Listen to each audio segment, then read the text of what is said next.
प्यारे दोस्तों, फिर एक नए वीडियो के साथ मैं हूं सूर्यकांत। अमेरिका और इजराइल द्वारा शुरू की गई यह युद्ध अब धीरे धीरे भारत के दरवाजे तक पहुंच चुकी है। आइए जानते हैं। 4 मार्च की सुबह की बात है। इंडियन ओशन में श्रीलंका के गौल शहर से करीब 40 नॉटिकल माइल्स दूर एक ईरानी वॉरशिप चल रही थी। इस जहाज का नाम था आइरिस देना। सिर्फ 2 हफ्ते पहले यही जहाज भारतीय नौसेना के साथ मिलान 2026 नेवल एक्सरसाइज में हिस्सा लेकर लौट रहा था।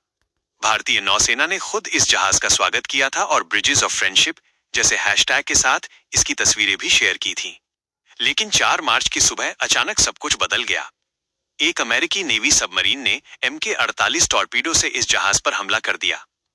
कुछ ही सेकंड में यह जहाज समुद्र में डूब गया। इस हमले में 87 ईरानी सैनिक मारे गए और 32 लोगों को श्रीलंकाई नेवी ने बचाया।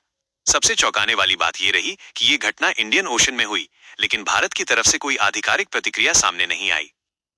दोस्तों, ये सिर्फ एक जहाज के डूबने की कहानी नहीं है। ये कहानी है उस बड़े युद्ध की जो तेजी से फैल रहा है। अमेरिका और इजराइल ने मिलकर ईरान पर बड़े पैमाने पर हमले शुरू कर दिए हैं। ईरान की राजधानी तेहरान सहित कई शहरों में बमबारी की गई है। रिपोर्ट्स के अनुसार अमेरिका 2000 से ज्यादा टारगेट्स पर हमला कर चुका है।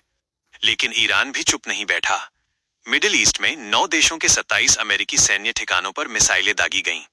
बहरीन में मौजूद यूनाइटेड स्टेट्स 5th फ्लीट के हेडक्वार्टर के पास भी धमाकों की खबरें आईं।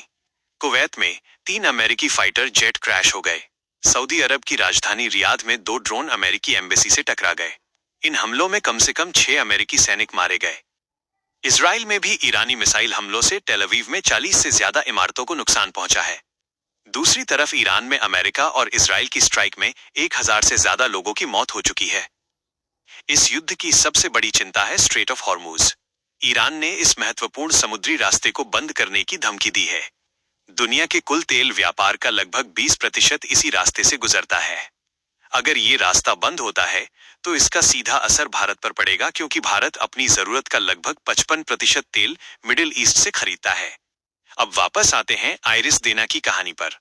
यह जहाज विशाखापत्तनम में हुई मल्टीनेशनल एक्सरसाइज से लौट रहा था। सोचिए, सिर्फ 2 हफ्ते पहले यही सैनिक भारतीय नौसेना के साथ परेड में मार्च कर रहे थे और 2 हफ्ते बाद उनमें से 87 लोग समुद्र में मारे गए। ईरान के भारत में राजदूत ने भी कहा कि भारत की तरफ से कोई आधिकारिक संदेश या बातचीत नहीं हुई। यह सवाल उठता है कि क्या भारत की विदेश नीति बदल रही है?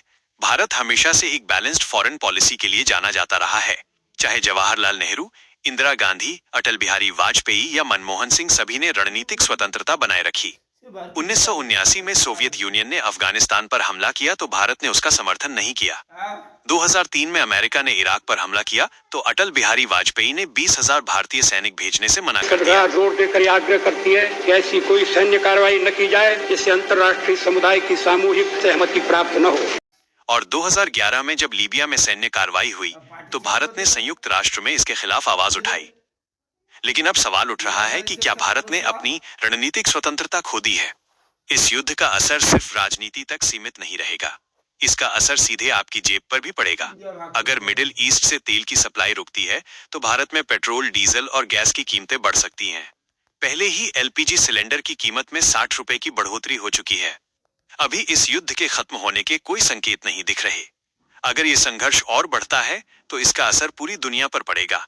इतिहास गवाह है कि जब भी किसी सुपर पावर ने दूसरे देश में डेमोक्रेसी लाने के नाम पर दखल दिया है तो अक्सर उसका परिणाम विनाश ही रहा है।